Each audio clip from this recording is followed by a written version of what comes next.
Hello everyone and नमस्कार सभी को। आज हम लोग देखेंगे पूरी केमिस्ट्री रसायन अभिक्रिया और आपकी जो क्लास 10 की जेक बोर्ड की जो इम्पोर्टेंट क्वेश्चंस है जो आपकी एग्जाम में आने का संभावना है साइंस में। आज पूरी केमिस्ट्री का रिवाइज करने जा रहे हैं, इम्पोर्टेंट क्वेश्चंस देखें तो प्लीज़ आप वीडियो के अंत तक जरूर बने रहें। तो चलिए बिना लेट किए हुए सबसे पहले पहला चैप्टर हम लोग करेंगे। पहला चैप्टर जो है वो आपकी क्या है, रासायनिक अभिक्रिया और समीकरण। तो पहला क्वेश्चन यहाँ पे है आपका, पहला क्वेश्चन है क्या है समझिएगा कि नीचे दी गई अभिक्रिया के संबंध में कौन सा कथन असत्य है। जब PbO लीड ऑक्साइड को कार्बन से रिएक्ट करवाते हैं तो लेड प्लस CO2 बनता है। तो यहाँ पे जो हो रहे हैं वो समझिएगा, पहला जो ऑप्शन है शिक्षा जो है, लेड जो है अपचयित हो रहा है, कार्बन डाइऑक्साइड उपचयित हो रहा है या कार्बन उपचयित हो रहा है या लेड ऑक्साइड आपकी क्या हो रहे हैं, अपचयित हो रहा है। तो यहाँ पे जो है समझिएगा कि जो सीसा है जो क्या हो रहे हैं, अपचयित हो रहे हैं और कार्बन जो है वो क्या हो रहा है, उपचयित हो रहा है। गेटिंग ऑक्सीडाइज्ड, आपकी जो गेटिंग ऑक्सीडाइज्ड कौन हो रहे हैं, कार्बन इज गेटिंग ऑक्सीडाइज्ड। तो आपकी कार्बन डाइऑक्साइड उपचयित हो रहा है, क्या हो जाएंगे ऑप्शन ए एंड बी कोई दिखा, आपके पहला ऑप्शन दिख रहे हैं, पहला जो है वो सही हो जाएंगे सर।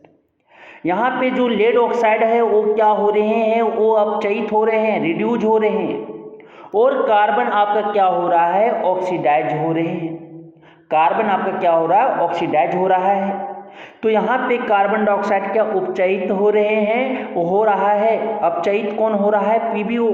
तो क्या ऑप्शन हो जाएंगे, ऑप्शन A एंड C, मतलब ऑप्शन 2 हो जाएंगे। ये ऑप्शन गलत दिया हुआ, शिक्षा अपचयित हो रहा है, लेड आपकी अपचयित हो रही है, कार्बन आपका उपचयित हो रहा है सर। मीन्स की लेड से देखो ऑक्सीजन हट रहे हैं, इसका ऑक्सीजन का रिमूवल हो रहा है और कार्बन में जो है ऑक्सीजन जुड़ रहे हैं सर। अब दूसरे क्वेश्चन, जो आज का दूसरा क्वेश्चन है वो समझिएगा। दूसरा क्वेश्चन जो है क्या है देखिएगा। दूसरा क्वेश्चन जो है आपका कि Fe2O3 फेरिक ऑक्साइड अल्युमिनियम से जब रिएक्ट करता है तो अल्युमिनियम ऑक्साइड और क्या बनाता है, आयरन बनाता है। तो ऊपर दी गई अभिक्रिया किस प्रकार की है, तो विस्थापन अभिक्रिया है। यहाँ पे समझिएगा कि अल्युमिनियम जो है ज़्यादा अभिक्रियाशील है और यहाँ पे जो आयरन है आपकी जो लो है वो कम अभिक्रियाशील है। तो अल्युमिनियम क्या करेगा, उसको मार के भगा देगा, आयरन को भगा देगा और अल्युमिनियम ऑक्साइड और क्या बना लेगा, आयरन बना लेगा। उसी को बोलते हैं विस्थापन अभिक्रिया। क्या हो जाएगा, ऑप्शन डी हो जाएंगे, विस्थापन क्रिया। डिस्प्लेसमेंट रिएक्शन बोलते हैं सर, क्या हो जाएंगे, ऑप्शन 2 हो जाएंगे। नेक्स्ट जो क्वेश्चन है सर, नेक्स्ट आपकी जो क्वेश्चन नंबर जो 3 है, समझिएगा क्वेश्चन नंबर 3 आपका जो बोला गया, क्वेश्चन नंबर 3 क्या बोले गए, देखिएगा क्या बोला गया कि निम्नलिखित में से कौन सा भौतिक परिवर्तन नहीं है, मीन्स की फिजिकल चेंज कौन नहीं है। तो जल के क्वथन पर जल वाष्प का बनना, formation of water vapour on boiling of water. Sir पानी को अगर हीट कर रहे हैं, बॉईल कर रहे हैं तो क्या बन रहे हैं, जल वाष्प बन रहा है। तो ये आपका ठंडा करोगे तो फिर क्या बन जाएगा, जल बन जाएगा। तो ये आपका भौतिक परिवर्तन है। द्रवित पेट्रोलियम गैस का दहन, अगर पेट्रोल को जला रहे हैं सर, पेट्रोल को जला रहे हैं, पेट्रोल का फार्मूला होता है, बुटेन होते हैं, C आपकी पेट्रोल का जो फार्मूला होता है वो क्या होता है,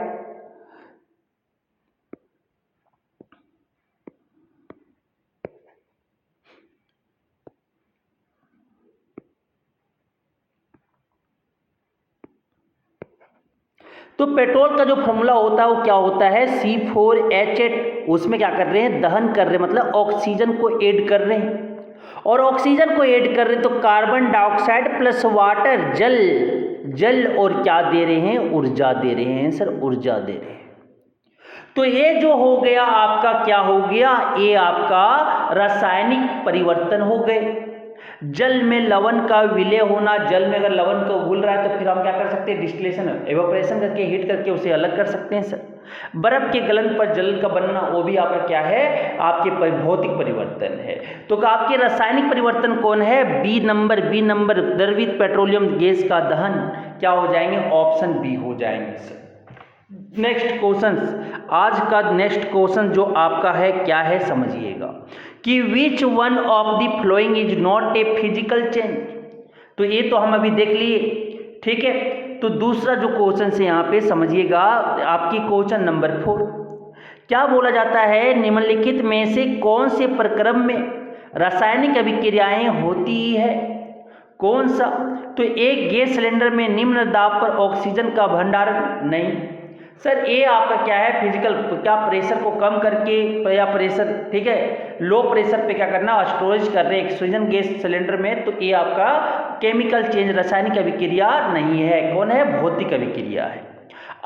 वायु का द्रवीकरण सर, लिक्विफिकेशन ऑफ एयर, मतलब प्रेशर को कम करके ज़्यादा बढ़ा के क्या कर रहे हैं, लिक्विड बना रहे हैं, एक गैस को लिक्विड बना रहे हैं। तो ये क्या है आपका सर, ये आपका भौतिक परिवर्तन है। तो रासायनिक अभिक्रिया वहां पे खोजना। नेक्स्ट आपकी जो है, उच्च ताप पर वायु की उपस्थिति में कॉपर की तार को गर्म करना, खुले में पेट्रोल रखना। खुले में पेट्रोल रखना क्या होना कि वो भाप बन के उड़ रहे, फिर इसको ठंडा करेंगे तो क्या आपके सर बन जाएंगे, वो क्या पेट्रोल बन जाएंगे। तो यहाँ पे उच्च ताप पर क्या कर रहे हैं, कॉपर को उच्च ताप पर ऑक्सीजन से अभिक्रिया करवा रहे हैं। तो ये आपका क्यूप्रिक ऑक्साइड बनेगा, कॉपर ऑक्साइड बनेगा सर, कॉपर ऑक्साइड बनेगा। और यही जो आपकी ऑप्शन जो है वो आपके रासायनिक अभिक्रिया के उदाहरण है, प्रक्रम है सर।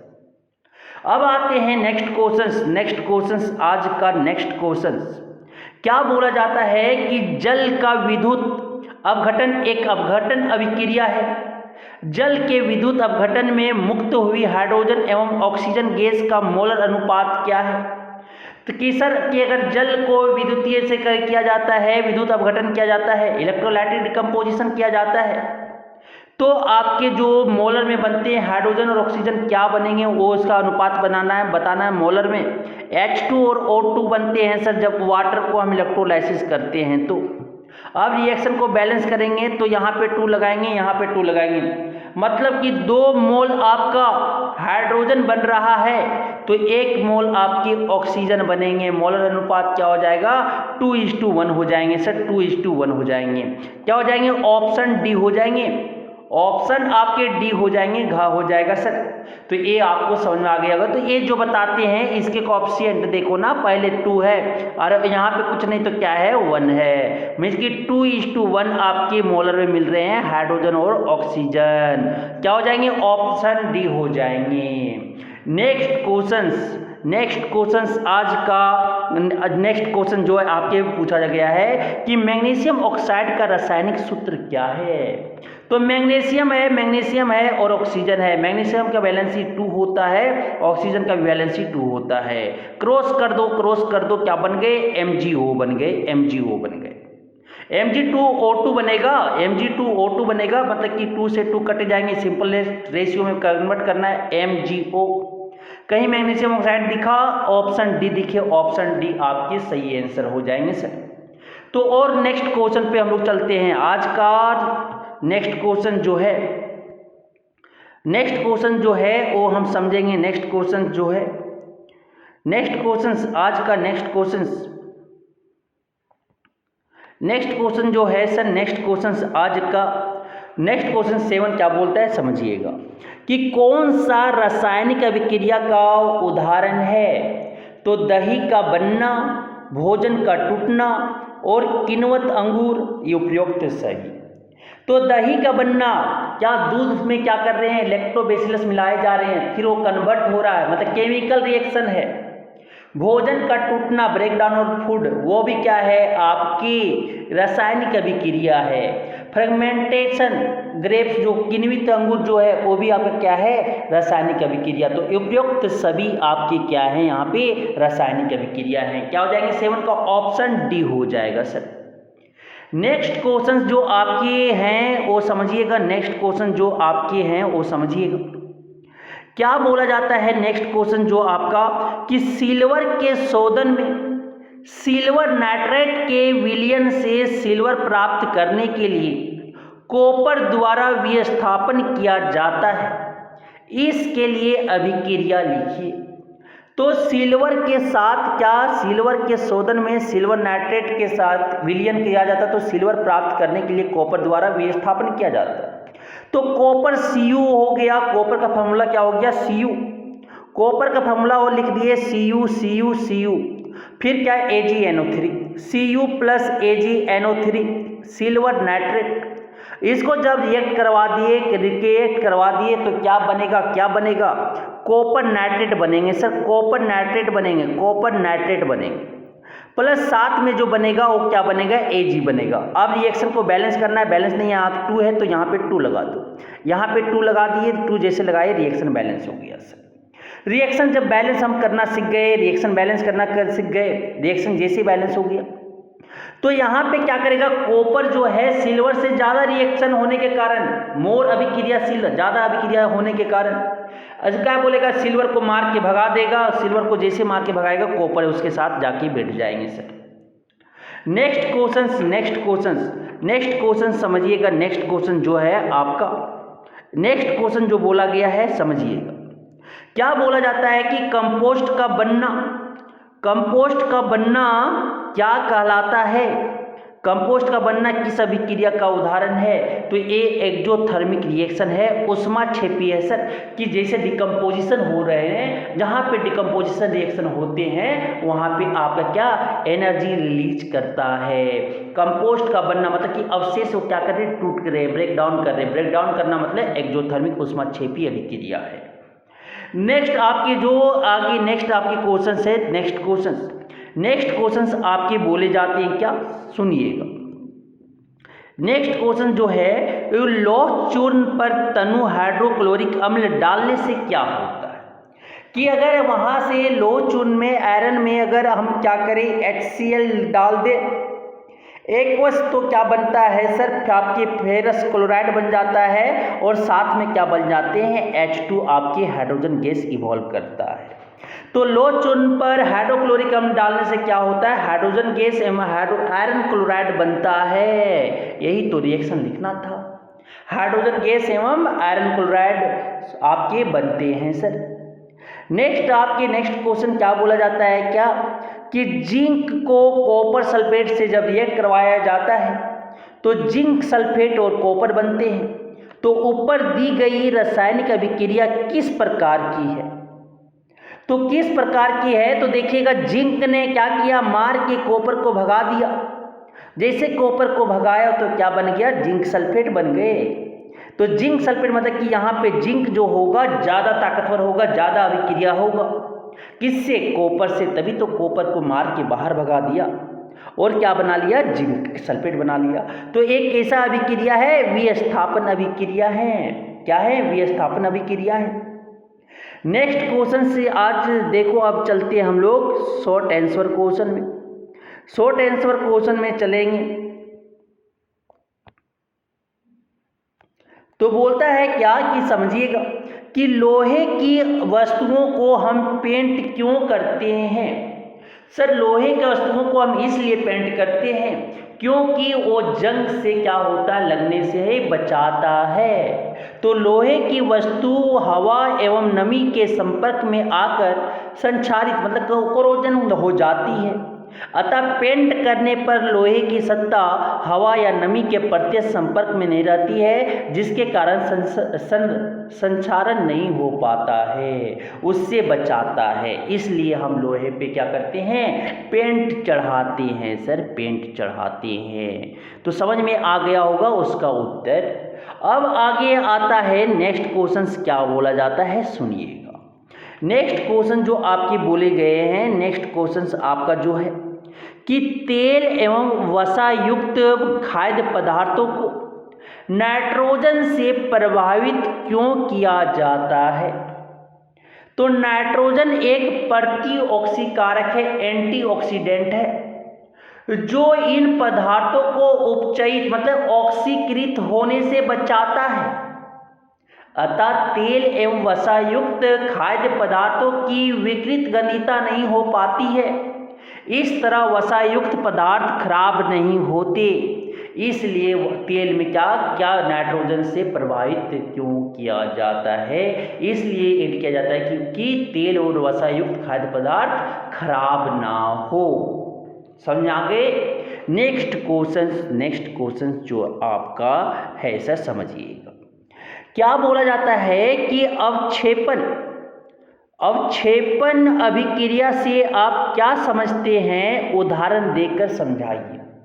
तो अवक्षेपण अभिक्रिया वैसी आपकी रासायनिक अभिक्रिया जिसमें अविलेय लवण बनता हो, अक्षेप बनता हो, उसे हम क्या बोलते हैं? अक्षेपण अभिक्रिया कहते हैं। प्रेसिपिटेट जिसमें बनते हो सर, इनसोल्युबल सॉल्ट बनता।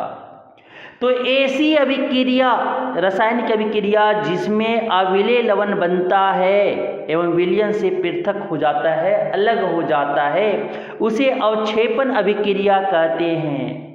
उदाहरण, जब सिल्वर नाइट्रेट को NaCl सोडियम क्लोराइड के साथ रिएक्ट करवाते हैं तो सिल्वर क्लोराइड और साथ में क्या बनता है? सोडियम नाइट्रेट बनता है। तो क्या होता है? प्रेसिपिटेशन रिएक्शन सर, अवक्षेपण अभिक्रिया द्विविस्थापन अभिक्रिया का तो एक टाइप है, प्रकार है सर। तो क्या होता है? वहां आयनों का आदान प्रदान होता है। तो Ag क्या करेगा? Cl से रिएक्ट करेगा और सोडियम जो है नाइट्रेट के साथ रिएक्ट कर जाएंगे। तो यहाँ पे क्या बन जाएगा? सिल्वर क्लोराइड और साथ में क्या बनेगा? सोडियम नाइट्रेट बनेंगे सर, सोडियम नाइट्रेट बनेंगे। तो सिल्वर क्लोराइड यही है, आपके सफेद अवक्षेप बनेगा।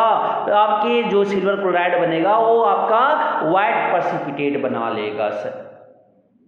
नेक्स्ट आपकी जो क्वेश्चन है, नेक्स्ट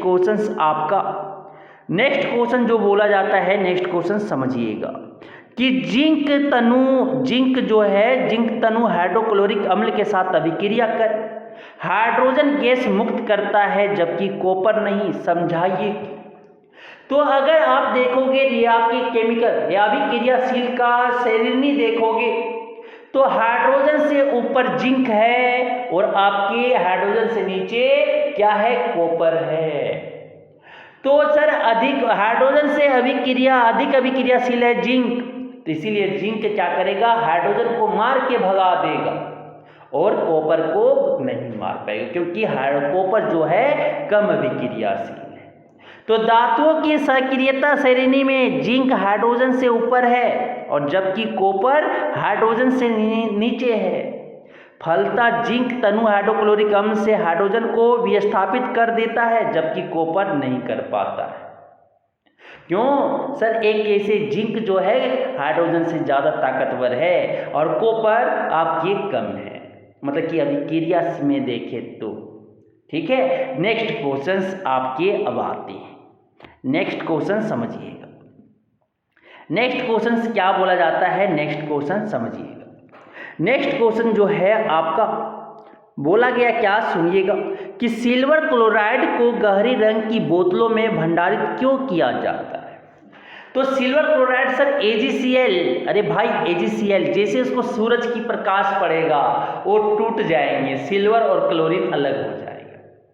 तो इसलिए उसको बचाने के लिए गहरे रंग की बोतलों में क्या किया जाता है? संग्रह किया जाता है, भंडारित किया जाता है। तो उसी को तो कहते हैं सूर्य के प्रकाश से आपका क्या हो जाता है? ये आपके विघटित हो जाते हैं। तो सूर्य के प्रकाश की उपस्थिति में सिल्वर क्लोराइड निम्नलिखित अभिक्रिया के अनुसार अपघटित हो सकता है। मतलब AgCl Ag और Cl2 में टूट गए, इसलिए इसे क्या कहते हैं? गहरे रंग के बोतलों में रखा जाता है क्योंकि वो डिकम्पोजिशन ना करे, अपघटित ना। तो समझ में तो आ गए होंगे। अब चलते हैं नेक्स्ट क्वेश्चंस की ओर। चलते हैं। नेक्स्ट क्वेश्चन है आपका, सुनिएगा। जब लोहे की कील को कॉपर सल्फेट के विलयन में डुबाया जाता है तो विलयन का रंग क्यों बदल जाता है? भाई सुनना सुनना, बहुत अच्छा क्वेश्चन है कि लोहे को कील को Fe प्लस क्या किया जाता है, कॉपर सल्फेट CuSO4 को जब रिएक्ट करवाया जाता है, कॉपर सल्फेट ब्लू कलर का होता है, जब रिएक्ट करता है तो फेरस सल्फेट और क्या बना लेता है, कॉपर को मार के बाहर भगा देता है। क्यों ऐसा करता है, क्यों? और ये कैसा कलर बना लेता है, हरा बना लेता है, हरा भाई हरा बना लेता है। क्योंकि आयरन जो है यहाँ पे लो जो है वो अधिक अभिक्रिया है, क्रियाशील है किससे, कॉपर से। तो बोलेगा हम ज़्यादा ताकतवर है कॉपर, जैसे देखेगा भैया बैठ जाओ मेरा कुर्सी पे हम चले, तो यहाँ पे आयरन क्या बना लेगा, आयरन सल्फेट बना लेता है और साथ कॉपर निकाल देता है। तो सुनिएगा आंसर क्या है, जब कॉपर सल्फेट विलयन में लोहे की कील डुबाई जाती है तो लोहा कॉपर सल्फेट विलयन से कॉपर का विस्थापन कर देता है और आयरन सल्फेट बनाता है जो कि रंग में हरा होता है, इसलिए विलयन का रंग बदल जाता है, अभिक्रिया कर लेता है, अभिक्रिया कर लेता है। और ये रिएक्शन जरूर लिख दीजिएगा सर एग्जाम में। अब आते हैं नेक्स्ट क्वेश्चंस आपके जो है, समझिएगा नेक्स्ट क्वेश्चन जो है क्या बोला जाता है। नेक्स्ट क्वेश्चन कि वायु में जलाने से पहले मैग्नीशियम रिबन को साफ क्यों किया जाता है। अच्छे क्वेश्चन से आ सकते हैं एग्जाम में। तो सर मैग्नीशियम को पहले क्या करता है कि मैग्नीशियम जो है ऑक्सीजन से जब खुला में रहता है हवा में, तो इसमें क्या हो जाता है, एक मैग्नीशियम ऑक्साइड रिएक्ट करके क्या बना लेता है, मैग्नीशियम ऑक्साइड का एक परत बना लेता है, जो फर्दर जलने से उसे क्या करता है, रोकता है, रिएक्शन अभिक्रिया करने से रोकता है। तो इसीलिए हम लोग क्या करते हैं, रिबन को पहले जलाने से पहले साफ कर देते हैं, क्योंकि मैग्नीशियम ऑक्साइड का जो परत वहाँ पे बने हैं वो हट जाए और अच्छा से मैग्नीशियम रिबन जल सके, इसलिए मैग्नीशियम रिबन को जलाने से पहले आपको क्या किया जाता है, साफ किया जाता है। तो सर वायु में जलाने से पहले मैग्नीशियम रिबन को रेगमाल से रगड़कर साफ किया जाता है ताकि मैग्नीशियम ऑक्साइड और मैग्नीशियम कार्बोनेट की परत हट जाए, जो वायुमंडलीय ऑक्सीजन और कार्बन डाइऑक्साइड से अभिक्रिया के फलस्वरूप रिबन पर बना था और वो वायु में जलाने से पहले अच्छा से जल सके। समझ में आ गई बातें। अब आते हैं नेक्स्ट क्वेश्चंस आपकी नेक्स्ट क्वेश्चन समझिएगा। नेक्स्ट क्वेश्चन क्या है भाई, समझना। निम्नलिखित रासायनिक अभिक्रियाओं के लिए संतुलित समीकरण लिखिए। हाइड्रोजन और क्लोरीन जब रिएक्ट किया तो क्या बना लिया, हाइड्रोजन क्लोराइड। तो H2 जब रिएक्ट करेंगे Cl2 से क्या बना लिया, HCl, हाइड्रोक्लोराइड HCl। तो यहाँ 2 हाइड्रोजन 2 क्लोरीन, तो यहाँ पे लगा दो 2, तो क्या हो गया, बैलेंस हो गए। तो देखो दोनों तरफ रिएक्शन के लेफ्ट साइड और राइट साइड क्या होना चाहिए, बैलेंस होना चाहिए, संतुलित होना चाहिए। नेक्स्ट क्वेश्चन से आपके दूसरा जो है बेरियम क्लोराइड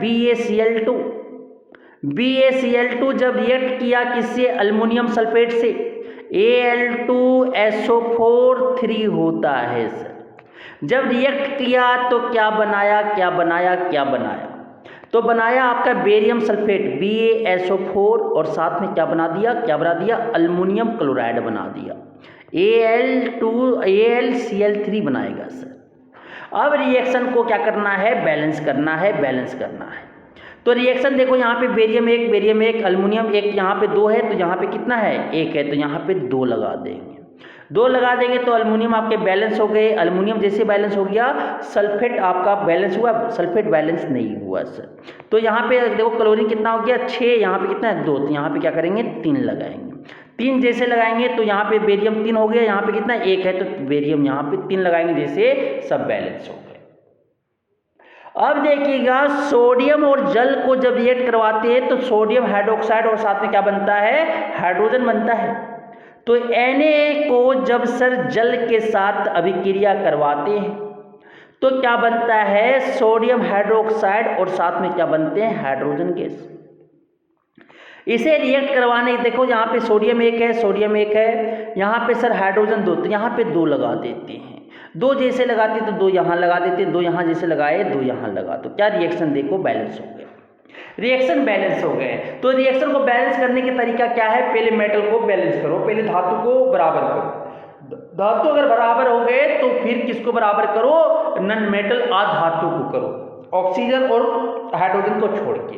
उसके बाद फिर ऑक्सीजन को बराबर करो, ऑक्सीजन बराबर हो जाएंगे, उसके बाद हाइड्रोजन को बराबर कर दो। इस तरह से हम बैलेंसिंग करते हैं, इस तरह से हम बैलेंसिंग करते हैं। नेक्स्ट क्वेश्चंस आपकी जो है तो समझिएगा, नेक्स्ट क्वेश्चंस आपका जो बोला गया है तो बोलता है, नेक्स्ट क्वेश्चंस आपकी जो है क्या है समझिएगा, कि किसी पदार्थ X के विलयन का उपयोग सफेदी करने के लिए करते हैं, किसके लिए करते हैं, सफेदी करने के लिए। तो पदार्थ X का नाम बताए, नाम तथा इसका सूत्र लिखिए।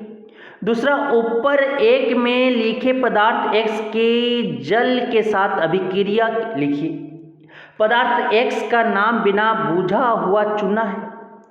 पदार्थ X का जो आपका जो क्या है सर, नाम आंसर बताना है ना, तो पदार्थ X क्या है, बिना बुझा हुआ चूना, मतलब कैल्शियम ऑक्साइड है।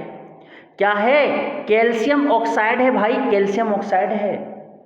इसी का तो बिना बुझा हुआ चूना बोल रहे हैं, बुझा हुआ चूना नहीं, बिना बुझा हुआ चूना आपके क्विक लैम है ये। इसका सूत्र जो होता है, बिना बुझा हुआ चूना बोलेंगे, क्विक लैम बोलेंगे, क्विक लैम या कैल्शियम ऑक्साइड बोलेंगे सर। तो ये क्विक लैम है और इसका सूत्र जो होता है बिना बुझा हुआ चूना है, यही तो नाम है, याद रखिएगा, बिना बुझा हुआ चूना। अब जो है कि आप बोला कि बुझा, उसका सूत्र क्या हो गया, CaO। अब इसे साथ क्या करना है, जल के साथ अभिक्रिया करवाना है। तो कैल्शियम ऑक्साइड को जल के साथ अभिक्रिया करवा लो तो क्या बनेगा, आपकी बुझा हुआ चूना बन जाएगा। बुझा हुआ चूना मतलब कि सेलेक्ट लैम, मतलब कि कैल्शियम हाइड्रोक्साइड बन जाएंगे। रिएक्शन देखो बैलेंस है, एक कैल्शियम तो एक कैल्शियम, दो हाइड्रोजन तो दो हाइड्रोजन, दो ऑक्सीजन तो दो ऑक्सीजन। तो ये आपके क्वेश्चंस बहुत इंपॉर्टेंट है, VVIS सर आ सकता है एग्जाम में। नेक्स्ट क्वेश्चन जो आपके है, नेक्स्ट क्वेश्चन जो है सुनिएगा। नेक्स्ट क्वेश्चन बोलता है, कुछ दिनों तक खुला रखने पर चांदी की वस्तु काली क्यों हो जाती है, संबंधित परिघटना का नाम दीजिए। सर अगर आप देखे होंगे, चांदी ज्वेलर्स के सामान को अगर चांदी को हवा में खुला रख दे तो वो क्रोजन संक्षारण कर लेता है, मतलब कि सल्फर से रिएक्ट करके सल्फाइड बना लेता है, आपके सिल्वर सल्फाइड बना लेते हैं। तो धातुएं जब चारों ओर की वस्तुओं जैसे नमी, अम्ल, गैस आदि से अभिक्रिया करती है तो संसारित हो जाती है, इस परिघटना को संक्षारण कहते हैं। तो चांदी ऑक्सीजन के साथ अभिक्रिया करके सिल्वर ऑक्साइड की परत बनाती है, जो रंग में क्या बना होता है, काला होता है। क्या हो जाता है, काला हो जाता है। समझ में आ गए, समझ में आ गए। नेक्स्ट क्वेश्चन जो आपका बोला जाता है क्या, कि श्वसन को ऊष्माक्षेपी अभिक्रिया क्यों कहते हैं, वर्णन कीजिए। तो ऊष्माक्षेपी अभिक्रिया किसको बोलते हैं भाई, पहले समझ लो कि जो ऊष्मा को क्या करे, उत्सर्जित करे, उत्पन्न करे, पैदा करे, उसे हम क्या बोलेंगे, ऊष्माक्षेपी। और ऊष्माशोषी किसको बोलते हैं, एंडोथर्मिक, मतलब कि जो अपने में ऑब्जर्व संभाले, जो हीट अपने में संभाले। तो यहाँ पे समझिएगा, श्वसन को क्या होता है कि श्वसन को ऊष्माक्षेपी अभिक्रिया दो कारणों से कहा जाता है। तो ग्लूकोज ने ऑक्सीजन से जब रिएक्ट किया तो कार्बन डाइऑक्साइड और साथ में जल और साथ में क्या दिया, ऊर्जा दिया। ये रिएक्शन को बहुत याद रखिएगा।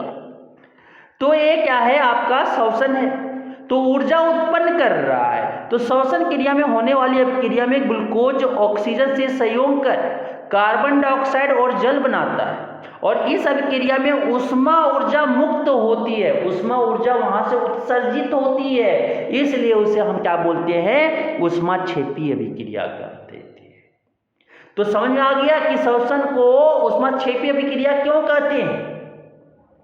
अब आता है नेक्स्ट क्वेश्चन। आपके नेक्स्ट क्वेश्चन जो है समझिएगा, नेक्स्ट क्वेश्चन जो आपके बोले जाते हैं कि उन वियोजन अभिक्रियाओं के एक एक समीकरण लिखिए जिनमें ऊष्मा, प्रकाश, विद्युत के रूप में ऊर्जा प्रदान की जाती है। बहुत इंपॉर्टेंट क्वेश्चन। कि वियोजन अभिक्रिया मतलब कि जिसमें टूटता है सर एक प्रोडक्ट, एक रिएक्टेंट आपके दो या दो से ज़्यादा प्रोडक्ट बनते हैं, उसी तो वियोजन अभिक्रिया कहते हैं। तो एक ऊष्मा देकर तोड़ना है, उसका उदाहरण देना है, एक प्रकाश से एक विद्युत से। तो ऊष्मा के द्वारा तो सिंपल कैल्शियम कार्बोनेट भी हम दे सकते हैं सर। कैल्शियम कार्बोनेट में अगर ताप दे दे तो कैल्शियम ऑक्साइड और साथ में क्या बन जाएंगे, कार्बन डाइऑक्साइड बन जाएंगे। तो ये भी आपके ऊष्मा के द्वारा वियोजन वाले एग्जाम्पल हो गए। या लेड नाइट्रेट को ऐसे भी याद रखना बहुत इंपॉर्टेंट है। लेड और तापन जब दे देते हैं, हीट दे देते हैं, तो लीड ऑक्साइड नाइट्रोजन डाइऑक्साइड और ऑक्सीजन में टूट जाते हैं। लीड नाइट्रेट को तापन देते हैं तो लीड ऑक्साइड, नाइट्रोजन डाइऑक्साइड और ऑक्सीजन में टूट जाता है। तो यहाँ पे लीड को बैलेंस करेंगे तो यहाँ पे देखो सर ये आपका 2 लगाएंगे, यहाँ 4 लगाएंगे यहाँ, और यहाँ पे देखो अब इस बार रिएक्शन बैलेंस हो जाएगा। दूसरा एग्जाम्पल समझिएगा, दूसरा प्रकाश के द्वारा वियोजन करने पे AgCl भाई को क्या दे दिए, सनलाइट दे दिए। सनलाइट दिए तो बोलेगा आपको सनलाइट मिल गया, हम टूटेंगे। तो Ag और किस में टूटेगा, Cl2 में। या AgBr सिल्वर ब्रोमाइड सूर्य के प्रकाश में टूटेगा। रिएक्शन को तो बैलेंस करना है तो 2 लगा दो यहाँ पे, 2 लगा दो यहाँ पे, तो रिएक्शन बैलेंस हो गए। विद्युत द्वारा वियोजन, विद्युत द्वारा तो जल को H2O को क्या करेंगे, विद्युत पास करवाएंगे सर। जैसे विद्युत इसमें पास करवाएं बोलेगा भाई हमको टूटने दो, H2 + O2 में टूट जाएंगे। रिएक्शन को बैलेंस करेंगे तो यहाँ ऑक्सीजन देखो, हाइड्रोजन 2 ऑक्सीजन 2 है तो 2 यहाँ लगाना। तो हाइड्रोजन कितना हो गया, 4 हो गया, तो फिर 2 यहाँ लगाना होगा सर। तो ये जो हाइड्रोजन मिलेगा एनोड पे मिलेगा, और ये जो ऑक्सीजन मिलेंगे कैथोड पे मिलेंगे, ये याद रखिएगा। तो ये आपको समझ में आ चुका होगा, एक एक उदाहरण देना था, दे लिए सर। अब आते हैं नेक्स्ट क्वेश्चन आपकी। नेक्स्ट क्वेश्चन जो आते हैं आपके, समझिएगा क्वेश्चन नंबर 13 क्या बोला जाता है। क्वेश्चन नंबर 13 समझिएगा, विस्थापन एवं द्विविस्थापन अभिक्रिया में क्या अंतर है, इन अभिक्रियाओं के समीकरण लिखिए। मतलब उदाहरण देना एक। तो समझिएगा विस्थापन अभिक्रिया जब अधिक अभिक्रियाशील तत्व कम क्रियाशील तत्व को उसके यौगिक से विस्थापित कर देता है तो उसे हम क्या बोलते हैं, विस्थापन अभिक्रिया कहते हैं। मतलब कि जो अधिक अभिक्रियाशील धातु है वो कम अभिक्रियाशील धातु को उसके यौगिक से विस्थापित कर देना, उसे विस्थापन अभिक्रिया कहते हैं। मतलब समझ। और द्विविस्थापन अभिक्रिया किसको बोलेंगे कि सर आयन का यहाँ पे क्या होता है, आदान प्रदान होता है। अभिकारकों के बीच आयनों का क्या होता है, आदान प्रदान, मतलब एक्सचेंज होता है सर। वो उसकी कन्या और ये इसकी कन्या आदान प्रदान कर रहे हैं, तो यही तो यहाँ पे आदान प्रदान करना। तो क्या होते हैं कि आदान प्रदान होना आपकी द्विविस्थापन अभिक्रिया होता है। तो यहाँ समझिएगा कि विस्थापन अभिक्रिया जब अधिक क्रियाशील तत्व कम क्रियाशील तत्व को उसके यौगिक से विस्थापित कर देता है तो उसे विस्थापन अभिक्रियाशील क्रिया कहते हैं। तो जिंक सर कॉपर क्लोराइड से जैसे रिएक्ट किया, या जिंक वाला कोई भी एग्जाम्पल आप दे सकते हो, तो क्या करेगा, कॉपर को वहां से डिस्प्लेस कर देगा और क्या बना लेगा, जिंक क्लोराइड, और कॉपर बाहर निकल जाएगा। तो ये आपकी क्या है, ये आपकी विस्थापन अभिक्रिया है। द्विविस्थापन अभिक्रिया में अभिकारकों के बीच आयनों का आदान प्रदान होता है। सुनिएगा, NaOH और HCl जब रिएक्ट करेगा तो क्या हो जाएगा, Cl क्या बोलेगा, भाई आयन एक्सचेंज कर लो। ये सोडियम जो है वो क्लोरीन को पसंद करेगा और ये हाइड्रोजन जो है OH को पसंद कर लेगा और यहाँ से संबंध बना लेगा NaCl, और H जो है OH से साथ रिएक्ट करके क्या बना लेगा, H2। तो ये आपके द्विविस्थापन अभिक्रिया के उदाहरण थे। अब आते हैं नेक्स्ट जो आपका है, नेक्स्ट जो क्वेश्चन है, क्या बोला गया कि निम्न, बहुत इंपॉर्टेंट है सर, आ सकते हैं एग्जाम में। क्या बोला गया कि समझिएगा कि निम्न रासायनिक समीकरणों को संतुलित कीजिए। तो HNO3 नाइट्रिक अम्ल कैल्शियम हाइड्रोक्साइड के साथ रिएक्ट किया तो कैल्शियम नाइट्रेट और साथ में क्या बना, जल बना।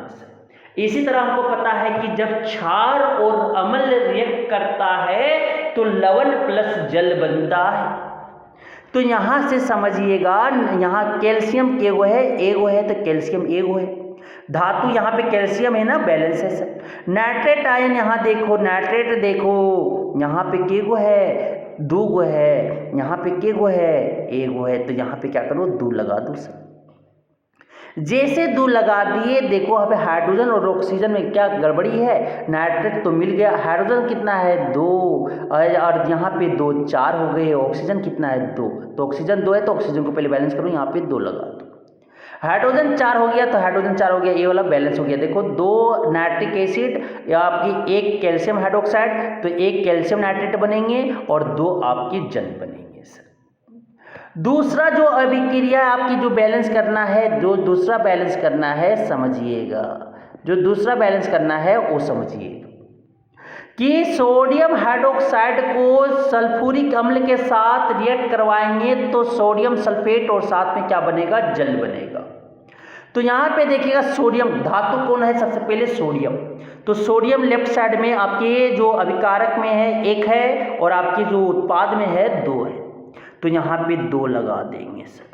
2 जैसे लगाएं, 2 से इसे लगाएं तो सल्फेट भी देखो 1 है, सल्फेट भी 1 है। ऑक्सीजन देखो, ऑक्सीजन कितना हो गया 2, तो यहाँ पे 2 लगा दो, रिएक्शन आपकी बैलेंस हो गई। देखिए सब गिनोगे तो सारे एलिमेंट आपके बैलेंस होंगे। अब आते हैं सर, अब आते हैं नेक्स्ट तीसरा क्वेश्चन जो है बैलेंसिंग का। सोडियम क्लोराइड जब आपके सिल्वर नाइट्रेट से रिएक्ट किया, सिल्वर नाइट्रेट से, तो सिल्वर क्लोराइड और साथ में क्या बनाया, सोडियम नाइट्रेट बनाया। तो ये दोनों जब अभिक्रियाशील करेंगे तो ये बनाए सर, तो रिएक्शन को बैलेंस करेंगे। तो यहाँ पे देखो सोडियम 1 है तो सोडियम 1 है, नाइट्रेट 1 है तो नाइट्रेट 1 है, सिल्वर 1 है तो सिल्वर 1 है। एक खुद पहले से बैलेंस है, बैलेंस संतुलित कर पहले से है, नहीं करने की जरूरत। नेक्स्ट क्वेश्चन आपकी नेक्स्ट बैलेंसिंग कि बेरियम क्लोराइड को जब सल्फ्यूरिक एसिड के साथ रिएक्ट करवाएं तो बेरियम सल्फेट बना BaSO4 और साथ में क्या बना, HCl बने, हाइड्रोक्लोरिक एसिड बना। और जब ये रिएक्ट करवाएंगे तो ये बना सर, तो रिएक्शन देखो यहाँ पे बेरियम जो है मेटल है, तो बेरियम 1 है, बेरियम 1 है, वो तो बैलेंस है। अब देखो सर सल्फेट 1 है तो सल्फेट 1 है, क्लोरीन कितना है, क्लोरीन 2, ये 2 है लेफ्ट साइड में, राइट साइड में कितना है 1 है, तो यहाँ पे 2 लगा दो। क्लोरीन जैसे 2 हुआ, हाइड्रोजन 2 हो गए, तो हाइड्रोजन लेफ्ट साइड में भी कितना है 2 है। रिएक्शन बैलेंस हो गए, रिएक्शन बैलेंस हो गए। तो हम बैलेंस करना सीख गए। बैलेंस कैसे करेंगे, संतुलित कैसे करेंगे, सबसे पहले धातु को, धातु के बाद उसके बाद अधातु ऑक्सीजन और हाइड्रोजन को छोड़ के, उसके बाद तीसरा स्टेप में ऑक्सीजन को बराबर करेंगे, फिर चौथा स्टेप में हाइड्रोजन को संतुलित करते हैं। इस तरीके से हम क्या करते हैं, संतुलित करते हैं सर, संतुलित करते हैं। तो संतुलित करना हम सीख गए, संतुलित करना हम सीख गए। अब हम लोग देखते हैं दीर्घ उत्तरीय प्रश्न में घुस गए, देखते हैं इसका इंपॉर्टेंट क्वेश्चन। तो बोला क्या जाता है समझिएगा थोड़ा सा कि निम्न कथनों को क्या बोला, रासायनिक समीकरण के रूप में परिवर्तित कर उन्हें संतुलित कीजिए। निम्न कथनों को रासायनिक समीकरण के रूप में परिवर्तित कर उन्हें संतुलित कीजिए। नाइट्रोजन हाइड्रोजन गैस से संयोग करके अमोनिया बनाता है, तो इसको भी संतुलित करना है। क्या करना है, लिख के, तो नाइट्रोजन है N2 प्लस क्या है हाइड्रोजन गैस H2, क्या मिला, बना एमोनिया, बना एमोनिया, क्या बना, एमोनिया बना। तो रिएक्शन को बैलेंस करना है, तो नाइट्रोजन 2 है तो नाइट्रोजन यहाँ पे क्या है 1 है, तो 2 यहाँ लगा दो, 3 यहाँ लगा दो, तो क्या हो गया reaction balance. Hydrogen 6, hydrogen 6, nitrogen 2, nitrogen 2। Next है कि हाइड्रोजन सल्फाइड गैस का वायु में दहन होने पर जल एवं सल्फर डाइऑक्साइड बनाता है। तो हाइड्रोजन सल्फाइड H2S को जब सर वायु में दहन करते हैं O2 में, तो क्या बनता है, जल प्लस सल्फर डाइऑक्साइड बनते हैं। तो इसको संतुलित करना है, संतुलित करना है। तो यहाँ पे देखो ऑक्सीजन क्या है 2, तो यहाँ पे 2 लगा देते हैं, 2 यहाँ पे लगाते हैं सर। दो जैसे यहाँ पे लगाएंगे तो दो यहाँ लगा देंगे, दो यहाँ पे लगाते हैं तो ये कितने हो जाएंगे, दो, दो यहाँ पे लगाएंगे, दो यहाँ पे लगाएंगे, दो यहाँ पे लगाएंगे, दो यहाँ पे लगा देते हैं तो दो यहाँ पे लगाना होगा सर। तो ये 4 हाइड्रोजन हो गया, तो 4 हाइड्रोजन दो यहाँ लगाएंगे तो कितना हो गया ऑक्सीजन, गिनो, 2 और 4 6/3 यहाँ पे लगा दो। देखो रिएक्शन बैलेंस हो गया, रिएक्शन आपकी बैलेंस हो गई। अब जो आते हैं नेक्स्ट आपका जो आता है सर, नेक्स्ट जो आते हैं देखिएगा क्या है नेक्स्ट आपका, एल्युमिनियम सल्फेट के साथ अभिक्रिया कर बेरियम क्लोराइड अल्युमिनियम क्लोराइड एवं बेरियम सल्फेट का अवक्षेप देता। कि एल्युमिनियम सल्फेट मतलब एल्युमिनियम सल्फेट बोले तो Al2SO4 किसके साथ अभिक्रिया करता है, बेरियम क्लोराइड। तो बेरियम क्लोराइड क्या हो जाएगा, BaCl2 हो जाएंगे, और वो क्या बनाता है, अल्युमिनियम क्लोराइड बनाता है, AlCl3 बनाता है, साथ में क्या बनाता है, साथ में बेरियम सल्फेट बनाता है सर, BaSO4 बनाता है। रिएक्शन को क्या करना है, संतुलित करना है। तो यहाँ पे देखो अल्युमिनियम कितना है, अल्युमिनियम 2 है, यहाँ पे कितना है, 1 है, तो यहाँ पे 2 लगा दो। बेरियम में यहाँ पे धातु है, बेरियम 1 है तो बेरियम 1 है। अब देखो सल्फेट यहाँ पे कितना है, 3 है, यहाँ पे कितना है, 1 है, तो 3 यहाँ पे लगा दो सर। जैसे यहाँ पे 3 लगाए तो 3 जैसे लगाए तो 3 यहाँ पे भी लगाना होगा। 3 जैसे यहाँ पे लगाए तो बेरियम 3, क्लोरीन कितना हो गया, 6, तो क्लोरीन भी यहाँ पे 6। रिएक्शन क्या हो गया, बैलेंस हो गया, रिएक्शन क्या हो गया, बैलेंस हो गया। अब देखिएगा नेक्स्ट जो आपके बोले गए कि पोटासियम धातु जल के साथ अभिक्रिया करके पोटासियम हाइड्रोक्साइड और साथ में क्या बनाता है, हाइड्रोजन गैस बनाता है। तो पोटासियम धातु सर जल के साथ अभिक्रिया किया और क्या बना दिए आपके पोटासियम हाइड्रोक्साइड बना दिया, और साथ में क्या बनाया, साथ में जो बनाया हाइड्रोजन गैस बनाया। अब रिएक्शन को बैलेंस करना है तो यहाँ पे देखो सर, यहाँ पे हाइड्रोजन कितना है, 2, तो यहाँ पे पहले 2 लगा दो, 2 जैसे लगाए पोटासियम 2 हो गया तो पोटासियम 2 हो जाए। अब देखो सर ऑक्सीजन 2 हो गए तो ऑक्सीजन को 2 करो, देखो रिएक्शन आपकी बैलेंस हो गए, 4 हाइड्रोजन दिख गए। तो इस तरह से हम संतुलित करते हैं। संतुलित करना बहुत इंपॉर्टेंट है, तो जरूर देख के जाएं इसको सर। अब आते हैं नेक्स्ट क्वेश्चन नंबर 2 क्या बोलता है, दीर्घोत्तरीय का। तो ये भी आपका शायद क्या है, निम्नलिखित को क्या करना है, संतुलित करना है सर, संतुलित करना है सर, संतुलित करना है, बहुत इंपॉर्टेंट है। निम्न अभिक्रियाओं के लिए संतुलित रासायनिक समीकरण लिखिए एवं प्रत्येक अभिक्रिया का प्रकार बताइए। इसका प्रकार भी बताना कि किस तरह का अभिक्रिया है, तो सुनिएगा। पहला नंबर जो है क्या है आपके पोटासियम ब्रोमाइड। तो KBr जब रिएक्ट किया किसके साथ, बेरियम आयोडाइड के साथ, तो BaI2 के साथ रिएक्ट किया तो क्या बना, यहाँ से समझिएगा। तो पोटासियम आयोडाइड बना और साथ में क्या बना, बेरियम क्लोराइड बन गए सर, बेरियम क्लोराइड बन गए। तो यहाँ देखिएगा, यहाँ पे I कितना है, 2, यहाँ पे I कितना है, 1, तो 2 कर दो, यहाँ पे 2 जैसे कर दिए तो यहाँ पे आप समझिएगा ब्रोमीन K कितना हो गया, 2, तो 2 यहाँ पे लगाएंगे, तो बेरियम कितना 2 हो गया, तो 2 यहाँ लगा दे, 2 यहाँ पे सर आपकी रिएक्शन बैलेंस है, देख सकते हो। बेरियम है ना, तो यहाँ पे बेरियम होगा, सॉरी Cl लिख दिया गलती से।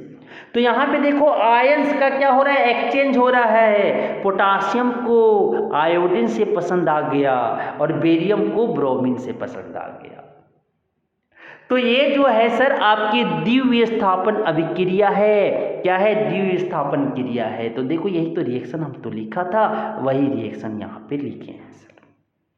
दूसरा जो क्वेश्चन है, दूसरा समझिएगा कि जिंक कार्बोनेट जो है, जिंक कार्बोनेट, तो ZnCO3 किसके साथ जब सर इसको हिट करते हैं तो जिंक ऑक्साइड बनता है और साथ में कार्बन डाइऑक्साइड बनते हैं। रिएक्शन खुद बैलेंस है, मतलब कि हिट कर रहे हैं, मतलब कि ये आपके क्या है, वियोजन अभिक्रिया है या अपघटित अभिक्रिया है, डिकम्पोजिशन रिएक्शन है सर। उसमें एक रिएक्टेंट 2 या 2 से ज़्यादा प्रोडक्ट में टूट रहा है, तो इसीलिए क्या हो गया, और खुद बैलेंस है। तो ये आपके जिंक कार्बोनेट जब टूटेगा तो क्या बनेगा, जिंक ऑक्साइड और कार्बन डाइऑक्साइड। नेक्स्ट क्वेश्चन जो आपके हैं, हाइड्रोजन जब क्लोरीन के साथ अभिक्रिया करता है तो हाइड्रोजन क्लोराइड बनाता है। मतलब कि H2 जब सर Cl2 के साथ रिएक्ट किया, अभिक्रिया किया तो क्या बनाया, HCl बनाया, HCl बनाया। तो ये यहाँ पे H2, यहाँ पे Cl2, दो Cl, तो यहाँ पे 2 लगा दिए, रिएक्शन बैलेंस हो गए। तो यहाँ पे देखिएगा 2 रिएक्टेंट, 2 अभिकारक मिलके एक उत्पाद बना रहा है, सिंगल उत्पाद बना रहा है। तो कैसा हो जाएगा, ये आपके संयोजन अभिक्रिया हो जाएंगे, कॉम्बिनेशन रिएक्शन हो जाएंगे सर, कॉम्बिनेशन रिएक्शन हो जाएंगे। देखो यहाँ पे लिखा हुआ है संयोजन अभिक्रिया। नेक्स्ट आपके चौथा, मैग्नीशियम जब सर हाइड्रोक्लोरिक अम्ल के साथ रिएक्ट किया, मैग्नीशियम जब HCl के साथ रिएक्ट किया तो क्या बनाया, मैग्नीशियम क्लोराइड बनाया, और साथ में क्या बनाया, हाइड्रोजन गैस बनाया। तो यहाँ पे जो रिएक्शन बैलेंस करेंगे तो 2 लगा देंगे, यहाँ पे क्या लगा देंगे, 2 लगा देंगे। क्या हो गया भाई, तो यहाँ पे मैग्नीशियम है और यहाँ पे प्लस, यहाँ पे क्या है, HCl है। तो यहाँ पे क्या करेंगे, 2 लगा देंगे। 2 जैसे लगाए तो देखो ये हाइड्रोजन कम अभिक्रियाशील है, मैग्नीशियम ज़्यादा अभिक्रियाशील है। तो क्या किया, मैग्नीशियम ने हाइड्रोजन को भगा के खुद बैठ गया, हाइड्रोजन बोला हम जा रहे, टाइट टाइप बाय बाय। तो ये आपकी विस्थापन अभिक्रिया का उदाहरण है। रिएक्शन क्या बैलेंस तो कर चुका हूँ। तो इस तरह के क्वेश्चंस आपके एग्जाम में आने का संभावना है, जरूर देख के जाएं और अपने दोस्तों के साथ जरूर शेयर करें।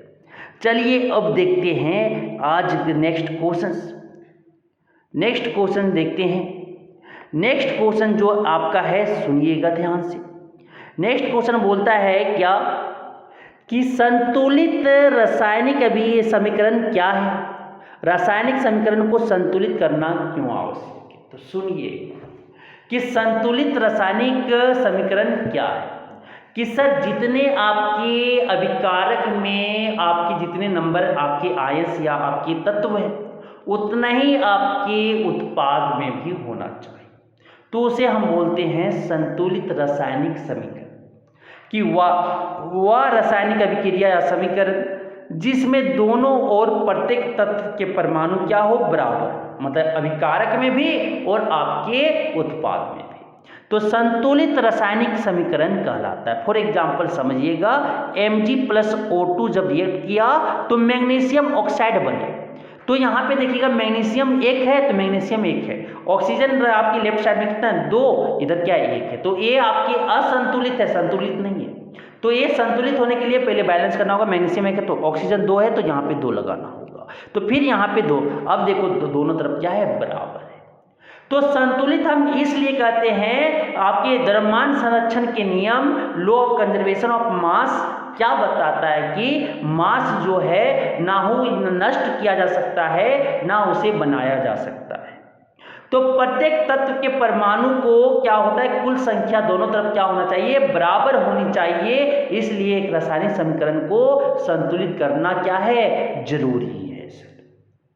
तो यहाँ पे बोला जाता है क्या कि रासायनिक समीकरण को संतुलित करना आवश्यक है, क्योंकि द्रव्यमान संरक्षण के नियम के अनुसार द्रव्यमान ना बनाया जा सकता है और ना ही नष्ट किया जा सकता है। इसलिए रासायनिक अभिक्रिया में प्रत्येक तत्व के परमाणुओं की कुल संख्या दोनों तरफ बराबर होनी चाहिए। इसलिए एक रासायनिक समीकरण को संतुलित करना आवश्यक है भाई, आवश्यक है। समझ में आ गई बातें। अब आते हैं नेक्स्ट क्वेश्चन, हम लोग नेक्स्ट क्वेश्चन में क्या बोला जाता है, नेक्स्ट क्वेश्चन समझिएगा। नेक्स्ट क्वेश्चन क्या बोला जाता है समझिएगा। नेक्स्ट क्वेश्चन आपके बोले जाते हैं क्या सर, कि निम्न पदों का वर्णन कीजिए तथा प्रत्येक का एक एक उदाहरण दीजिए, कि संसारण क्या है और विकृत गंधिता क्या है। तो संसारण जब कोई धातु क्या किए, धातु हवा, पानी, अम्ल, आर्द्रता के साथ क्या की संपर्क में आती है तो उसके ऊपर में ऑक्साइड की परत जम जाती है और यह धीरे धीरे क्या होता है, खत्म होने लगता है, खराब क्षरित होने लगता है। तो उसी को हम क्या कहते हैं, संसारण कर देते हैं। तो लोहे के जंग पर जंग लगना, चांदी के ऊपर काली परत आना, चांदी के आपके तांबे के ऊपर हरी परत चढ़ना, ये सब क्या है? संसारण का उदाहरण है, करोजन का उदाहरण है सर। तो संसारण, जब कोई धातु आर्द्रता, अम्ल आदि के संपर्क में आती है तो उसके ऊपर ऑक्साइड की परत जम जाती है और यह धीरे धीरे क्षरित होने लगती है। इस प्रक्रिया को संसारण कहते हैं। जैसे लोहे के ऊपर जंग लगना, चांदी के ऊपर काली परत आना, तांबे के ऊपर हरी परत चढ़ना आदि संसारण के उदाहरण हैं। विकृत गंधिता क्या है? तो विकृत गंधिता तेल या वसा युक्त खाद्य पदार्थ जब वायु में उपस्थित ऑक्सीजन से अभिक्रिया करते हैं तो उपचयन के फलस्वरूप उनके स्वाद और गंध विकृत हो जाते, खराब हो जाते। तो उसी प्रक्रिया को क्या कहते हैं? विकृत गंधिता कहलाती है और उसको बचाव करने के लिए नाइट्रोजन ऐड किया जाता है। तो उदाहरण, खुली रखने पर समोसे का स्वाद और गंध बिगड़ जाए, या चिप्स, लेज, कुरकुरे देख लो ना भाई, जो आप खा रहे हो, चिप्स, कुरकुरे, लेज, ठीक है, और अलग अलग तरह के जो आपके मार्केट में बिक रहे हैं, उसमें क्या आप हवा का पैसा दे रहे हो, नाइट्रोजन का पैसा दे रहे हो, क्योंकि नाइट्रोजन क्या करता है? उस फूड को बचा के रखता है। अब जो हम आते हैं नेक्स्ट क्वेश्चंस की ओर चलते हैं। क्वेश्चन नंबर 5 आपका क्या बोलता है, समझिएगा कि ऊष्माक्षेपी एवं ऊष्माशोषी अभिक्रिया का क्या अर्थ है? उदाहरण दीजिए। तो ऊष्माशोषी आपके जो है सर, जिसमें आपका क्या ऊष्मा का क्या हो, उत्सर्जित हो, उत्सर्जन हो, और ठीक है, जिससे मुक्त हो, उसे हम क्या बोलेंगे? ऊष्माक्षेपी बोलेंगे। ऊष्माशोषी किसको बोलेंगे? जिस अभिकारक में वह अभिक्रिया जिसमें अभिकारकों के साथ अभिक्रिया करने पे क्या ऊष्मा को अवशोषित करे, उसे हम क्या बोलेंगे? ऊष्माशोषी अभिक्रिया। तो समझिएगा, एक उदाहरण हम दे रहे हैं। तो यहाँ पे सर रेस्पिरेशन, जो श्वसन होता है, वो आपका ऊष्माक्षेपी अभिक्रिया है। ऊष्माक्षेपी अभिक्रिया वह अभिक्रिया जिसमें उत्पाद के साथ साथ ऊष्मा का उत्सर्जन होता है, उसे ऊष्माक्षेपी अभिक्रिया कहते हैं। उदाहरण, CH4 को O2 के साथ जब जलाते हैं सर, तो CO2 और साथ में क्या बनता है? जल बनता है, और साथ में ऊष्मा बनता है, ऊष्मा बनता है भाई, ऊष्मा बनता है। ऊष्माशोषी अभिक्रिया वह अभिक्रिया जिसमें अभिकारकों में क्या ऊष्मा का अवशोषित हो, तो उस अभिक्रिया को ऊष्माशोषी अभिक्रिया कहते हैं। फॉर एग्जाम्पल, कैल्शियम कार्बोनेट को अगर तोड़ना है तो इसमें हीट देना पड़ेगा, ऊर्जा देना पड़ेगा, तब वो जाके कैल्शियम ऑक्साइड और कार्बन डाइऑक्साइड में टूटेगा। दूसरा एग्जाम्पल आप कह सकते हो फोटोसिंथेसिस जो होता है सर, जो पेड़ पौधे अपना खाना खुद पकाता है, संश्लेषण शायद बोलते हैं हिंदी में। अब जो आता है नेक्स्ट क्वेश्चन, हम लोग देखने चले नेक्स्ट क्वेश्चन जो है सर, नेक्स्ट क्वेश्चन जो है समझिएगा। नेक्स्ट क्वेश्चन जो है क्या कि तेल और वसा युक्त खाद्य पदार्थों को नाइट्रोजन से प्रभावित क्यों किया जाता है? सर, अगर नाइट्रोजन अगर उसमें नहीं डाला जाएगा तो ऑक्सीजन से अभिक्रिया करके भोजन क्या हो जाएंगे? खराब हो जाएंगे। इसलिए नाइट्रोजन एक प्रतिऑक्सीकारक है और उसे इसलिए वह कि उपचयन से क्या करता है? बचाता है सर, प्रिजर्व करता है। तो तेल, तो समझिएगा, तेल एवं वसा युक्त खाद्य पदार्थों को नाइट्रोजन से प्रभावित क्यों किया जाता है, कि नाइट्रोजन को ऐड क्यों किया जाता है? तो तेल एवं वसा युक्त खाद्य पदार्थों को नाइट्रोजन से इसलिए प्रभावित किया जाता है क्योंकि ये पदार्थ ऑक्सीजन के साथ उपचयन अभिक्रिया करते हैं तथा इससे उनके स्वाद और गंध बदल जाते हैं। नाइट्रोजन एक प्रतिऑक्सीकारक है जो इन पदार्थों को उपचयन से होने से क्या करता है? बचाता है। अतः तेल एवं वसा युक्त खाद्य पदार्थ विकृत गंधी नहीं होते हैं। इस तरह तेल तथा वसा युक्त पदार्थ खराब नहीं होते हैं। समझ में आ गया क्यों नाइट्रोजन को ऐड किया जाता है। अब आते हैं नेक्स्ट क्वेश्चन जो आपकी बोला गया है कि ऑक्सीजन के योग या ह्रास के आधार पर निम्न पदों की व्याख्या कीजिए। प्रत्येक के लिए 2 उदाहरण दीजिए। आपको 2 उदाहरण भी देना है भाई, 2 उदाहरण भी देना है। तो चुनिए, समझिएगा कि अपचयन, पहला क्या? उपचयन। तो किसी में ऑक्सीजन की वृद्धि क्या कहलाता है? ऑक्सीजन की वृद्धि या हाइड्रोजन की क्षति उपचयन कहलाता है। अगर ऑक्सीजन की वृद्धि हो रही है या हाइड्रोजन की क्षति हो रही है तो उसे हम क्या कहते हैं? अपचयन कहते हैं, उपचयन कहते हैं, सॉरी। तो कार्बन जब ऑक्सीजन के साथ रिएक्ट किया तो कार्बन डाइऑक्साइड हुआ, कार्बन के में क्या हुआ? ऑक्सीजन का ऐड हो रहा है तो उपचयन हो गया। कॉपर में सर ऑक्सीजन के साथ रिएक्ट किया तो क्या हो गया? कॉपर ऑक्साइड बना। तो कॉपर में क्या हो रहा है? ऑक्सीजन का वृद्धि हो रहा है तो कॉपर ऑक्साइड बन गया। ये दो एग्जाम्पल है किसका? उपचयन। अपचयन जब अभिक्रिया में ऑक्सीजन का ह्रास होता है या हाइड्रोजन का वृद्धि होता है तो इसे हम क्या कहते हैं? अपचयन कहते हैं। एग्जाम्पल समझिएगा, कार्बन डाइऑक्साइड में जब हाइड्रोजन से रिएक्ट करवा दिए तो कार्बन मोनोऑक्साइड और साथ में क्या बन गया? H2O, वाटर बन गए, जल बन गए। तो देखो कार्बन ऑक्साइड में क्या हुआ? ऑक्सीजन का क्षति हुआ। ऑक्सीजन का जब क्षति ह्रास हुआ तो उसे हम क्या बोलेंगे? आपका अपचयन बोलेंगे। कॉपर ऑक्साइड पे जब हाइड्रोजन से रिएक्ट किया तो कॉपर का क्या हुआ? कॉपर ऑक्साइड देखो यहाँ पे अपचयन हुए सर, अपचयन हुआ। क्यों अपचयन हुआ? कॉपर ऑक्साइड से ऑक्सीजन हट गए, ह्रास हो गए। तो ये अपचयन और उपचयन आपको समझ में आ चुका होगा। अब आ गए सर नेक्स्ट जो है, नेक्स्ट आपके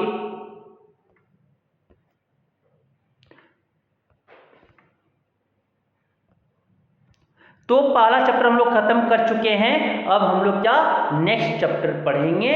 चैप्टर 2।